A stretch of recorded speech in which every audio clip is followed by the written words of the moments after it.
പത്തനംതിട്ട ആറന്മുളയിലെ വെള്ളത്താൽ ചുറ്റപ്പെട്ട പ്രദേശത്തെ ആളുകളെ ഫയർഫോഴ്സിന്റെ നേതൃത്വത്തിലാണ് പുറത്തേക്ക് എത്തിക്കുന്നത്. മുഖ്യമന്ത്രി അല്പസമയത്തിനകം പത്തനംതിട്ടയിലെ ദുരന്ത മേഖല സന്ദർശിക്കും. റാന്നി ഉൾപ്പെടെയുള്ള മേഖലകളിലാണ് സന്ദർശനം നടത്തുക. രജീഷ് നരിക്കുനി വിവരണമായി ചെയ്യുന്നു. രജീഷ്, എന്താണ് അവിടെ കാണുന്ന കാഴ്ച?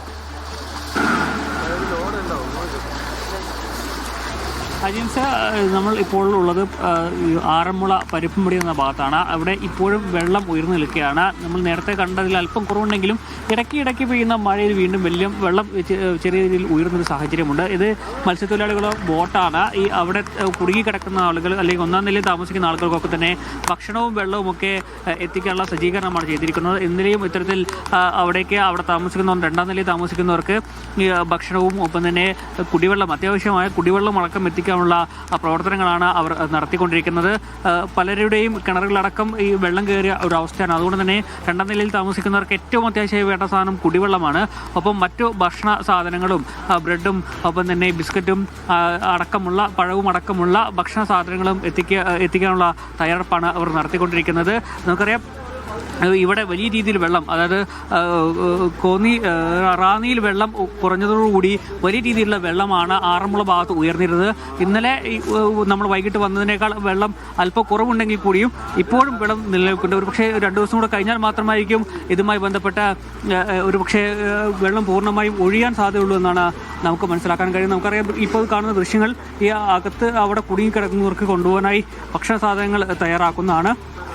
മഴ അല്പം മാറിയാൽ ഇത് ഇവിടെ നിന്നും അവിടേക്ക് കൊണ്ടുപോകുന്നതാണ് നമുക്ക് അറിയാൻ കഴിഞ്ഞുള്ളത്. അതിനുവേണ്ട ഒരുക്കങ്ങളൊക്കെ തന്നെ ഇവിടെ പൂർത്തീകരിച്ചിട്ടുണ്ട്. എന്തായാലും ശക്തമായ മഴ, പ്രദേശത്ത് ഇടയ്ക്കിടയ്ക്ക് പെയ്യുന്ന ശക്തമായ മഴ വലിയ രീതിയിൽ പ്രതിസന്ധി ഉണ്ടാക്കുന്നത്. അല്പസമയത്തിനകം തന്നെ മുഖ്യമന്ത്രി പത്തനംതിട്ടയിലെത്തും. അതിനുശേഷം ഇപ്പോൾ ഈ രക്ഷാപ്രവർത്തനമൊക്കെ നടക്കുന്ന ഭാഗങ്ങളിലേക്ക് കൂടി അദ്ദേഹം എത്തുമെന്നാണ് നമുക്ക് അറിയാൻ കഴിഞ്ഞിട്ടുള്ളത്. ഇവിടെ കുടുങ്ങിക്കിടക്കുകയും ഒപ്പം തന്നെ ഇവിടെ ഏറ്റവും കൂടുതൽ ക്യാമ്പുകൾ, 44 കുടുംബങ്ങളോളം ഇവിടെ തൊട്ടടുത്തുള്ള വൊക്കേഷണൽ ഹയർ സെക്കൻഡറി സ്കൂളിൽ താമസിക്കുന്നുണ്ട്. അവരെയും ഒരുപക്ഷെ സന്ദർശിക്കാൻ സാധ്യതയുണ്ടെന്നാണ് നമുക്ക് അറിയാൻ കഴിഞ്ഞത്. എന്തായാലും കോഴഞ്ചേരിയിൽ ഒരു അവലോകന യോഗം ചേരും, ഗസ്റ്റ് ഹൗസിൽ അവലോകന യോഗം ചേരും. അതിനുശേഷം മാത്രമായിരിക്കും മുഖ്യമന്ത്രി ഇവിടെ നിന്നും റാന്നി ഭാഗത്തേക്ക് പോവുക. ഇവിടെ ഭക്ഷണ സാധനങ്ങളൊക്കെ കൊണ്ടുപോകാനുള്ള തയ്യാറെടുപ്പാണ് നടത്തുന്നത്. ഭക്ഷണ ഒരു പ്രാവശ്യം പോയി, ഇനി അടുത്തൊരു ട്രിപ്പും കൂടെ കൊണ്ടാണ്. കുറച്ച് മെഡിസിൻസ് സാധനങ്ങൾ കൂടെ വരാനുണ്ട്. അപ്പോൾ അതും കൂടെ വന്നിട്ട് ഒറ്റ ടൈമിൽ പോകാൻ വേണ്ടിയിട്ടുള്ള പരിപാടിയാണ്. മെഡിസിൻ ഇപ്പോൾ എത്തും. അവിടെ ഒരു 10 സാധനം ആയതുകൊണ്ട് നമ്മൾ അതും കൂടെ എത്തിച്ചതിന് ശേഷം പോകാൻ വേണ്ടി റെഡി ചെയ്യാൻ നിൽക്കുക. ഭക്ഷണം സാധനങ്ങൾ ഓൾമോസ്റ്റ് ആയി. ഇനി കുറച്ച് കപ്പ, അങ്ങനെ ഇന്നത്തെ യൂസ് ചെയ്യാൻ വേണ്ടിയിട്ടുള്ള കുറച്ച് സാധനങ്ങളുണ്ട്, ഫുഡ്. അതും കൂടെ വന്ന് മെഡിസിൻ കൂടെ കിട്ടിക്കുകയാണെങ്കിൽ ഇപ്പോൾ തന്നെ പോകും. ഒരു 10 മിനിറ്റിനകത്ത് എത്തും. അവിടെ ഒരു ഭാഗത്തൊരു 40-40ഓളം വീട്ടുകാർ ഉയർന്ന പ്രദേശത്ത് തന്നെ താമസിക്കുന്നു. പക്ഷേ അവർ ചുറ്റപ്പെട്ട് കിടക്കുകയാണ്. അവർക്ക് അടിയന്തരമായിട്ട് വെള്ളവും ഭക്ഷണ സാധനങ്ങളും മെഡിസിൻസും എത്തിക്കേണ്ടതുണ്ട്. അപ്പോൾ അവർക്ക് കുക്ക് ചെയ്യാനുള്ള സൗകര്യമുണ്ട്. അപ്പോൾ കപ്പയോ അങ്ങനെയുള്ള അരിയോ എന്തെങ്കിലും കിട്ടുകയാണെങ്കിൽ അവിടെ എത്തിക്കാൻ വേണ്ടിയിട്ടുണ്ട്. അത് ജനപ്രതിനിധികളോട് അറിയിച്ചിട്ടുണ്ട്. അവരെത്തിക്കാമെന്ന് പറഞ്ഞിട്ടുണ്ട്. അതിനായിട്ട് വെയിറ്റ് ചെയ്ത് നിൽക്കുകയാണ്. ഇപ്പോൾ മെഡിസിൻ എന്തൊക്കെയാണ് അവിടേക്ക് അത്യാവശ്യമായിട്ട് വേണ്ട? മെഡിസിൻ നമ്മൾ കോമൺ ആയിട്ട് യൂസ് ചെയ്യുന്ന മെഡിസിൻ ഡോക്സിസൈക്ലിൻ അങ്ങനത്തെ ഒന്നും അല്ല.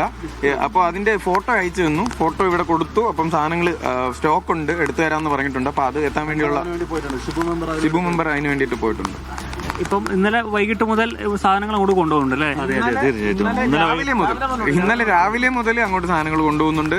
സാധനങ്ങൾ സേഫ് ആയിട്ടുള്ള വീട്ടുകളിൽ സാധനങ്ങൾ എത്തിക്കുന്നുണ്ട്.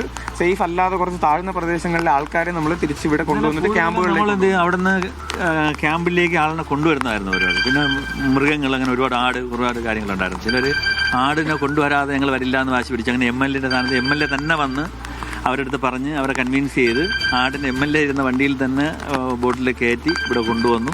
അദ്ദേഹത്തിനെ കൂടെ തിരിച്ചിവിടെ കൊണ്ടുപോകും. സേഫായിട്ടാണ്. ഞങ്ങൾ ബോട്ടിലാണ് MLA ഉണ്ടായിരുന്നത്. അങ്ങനെ ഞാൻ ആദ്യമായിട്ടാണ് കാണുന്നത് MLA ഇതുപോലെ ലൈവായിട്ട് വന്ന് വെള്ളത്തിൽ ചാടി ഇറങ്ങി റെസ്ക്യൂ ചെയ്യുന്നത്.